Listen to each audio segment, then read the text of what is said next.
नमस्कार मित्रों, आप सबका बहुत बहुत स्वागत है। कैसा घोर कलयुग का प्रकोप चल रहा है कि विवाह जैसे ग्रस्त के कार्य को लेकर कितनी तरह की विसंगतियां पैदा हो गई हैं। आज विवाह को लेकर बहुत सारे युवक परेशान हैं। जैसे तैसे वैवाहिक कार्य हो जाए तो अपने दाम्पत्य जीवन को लेकर परेशान रहते हैं।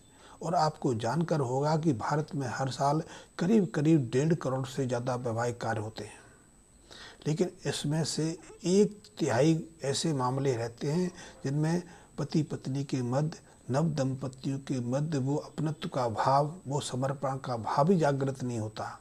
इसलिए इनमें से ज़्यादातर लोग एक दूसरे से अलग होने की तत्पर हो जाते हैं। मुकदमेबाजी की शुरुआत हो जाती है या एक दूसरे का साथ छोड़कर अलग रहने में बाध्य हो जाते हैं। और ये प्रचलन, ये प्रक्रिया तेजी से बढ़ रही है। ये बहुत दुखद स्थिति है।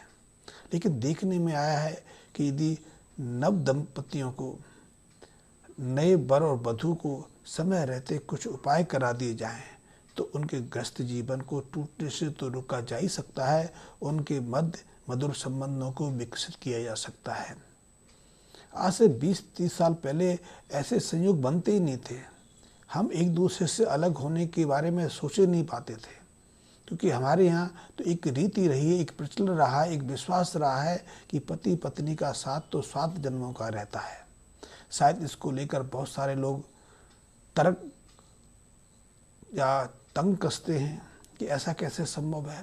लेकिन ये तो अब वैज्ञानिक दृष्टि से भी, आनुवांशिक जो विशेषज्ञ हैं, जो जेनेटिक इंजीनियर्स हैं, उन्होंने भी इस बात को सत्य प्रमाणित कर दिया है कि पति पत्नी के सहयोग से जो संतान जन्म लेती है, उस संतान के अंदर जो आनुवांशिक संरचना होती है, जो जीन्स माँ बाप से प्राप्त होते हैं, उनका अस्तित्व 7 पीढ़ियों तक रहता है। क्योंकि पहली पीढ़ी में 50% आनुवांशिक संरचनाएं माँ और बाप से आती हैं।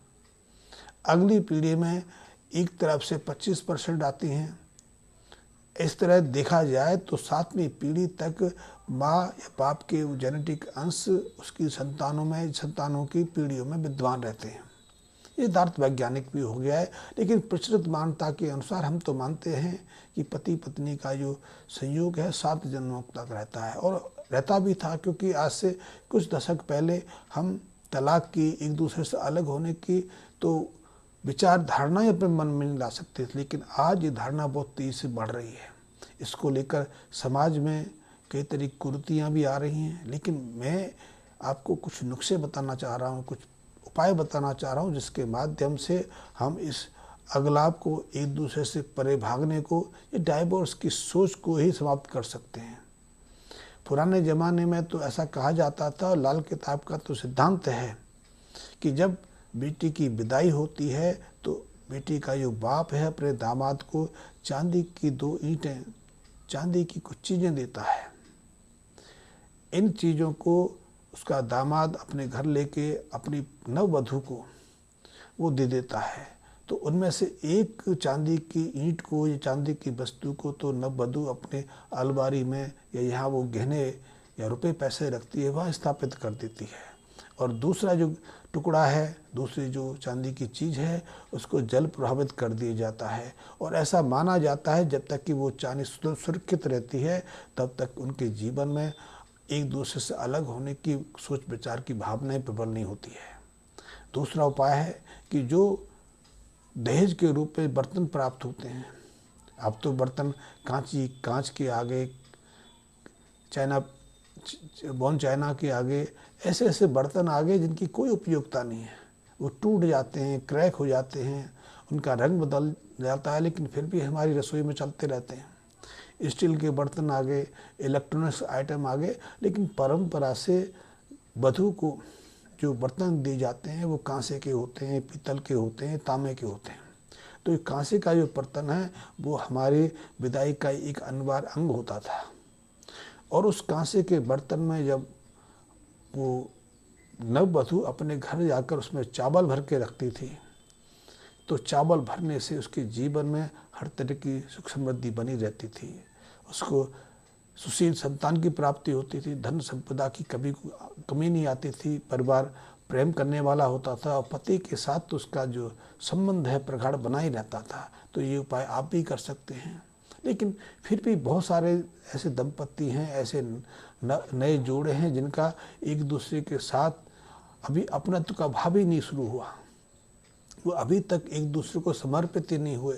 तो ऐसे में ऐसे नव दंपतियों को यदि समय रहते एक चंद्रकांत मणि चांदी में जड़वा के पहना दी जाए, चंद्रकांत मणि को हम मून स्टोन भी कहते हैं, और ये बहुत प्रभावी रत्न है, क्योंकि कहते हैं कि चंद्रकांत मणि या मून स्टोन में चंद्र की जो रश्मियाँ होती हैं, चंद्र की जो ऊर्जा होती है, उसको सोख कर धारणकर्ता के शरीर में प्रभावित करने की क्षमता है।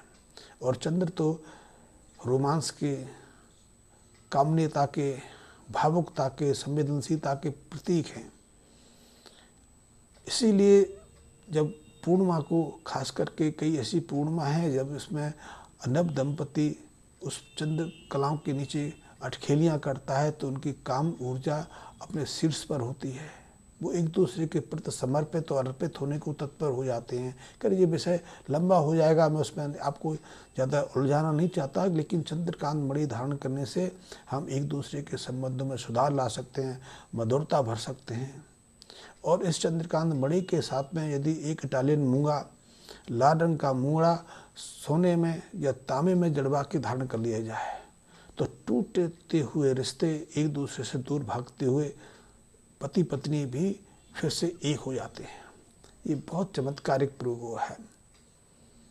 रोम में, यूरोप में तो ऐसा प्रचलन है कि जो लोग चंद्रकांत मणि अपने शरीर पर धारण करके रहते हैं वो रोमांच से भरे रहते हैं, वो अपने जीवन साथी के लिए पूरी तरह समर्पित हो जाते हैं, और मैं उनके अंदर प्रेम सौंदर्य का भाव भरा रहता है।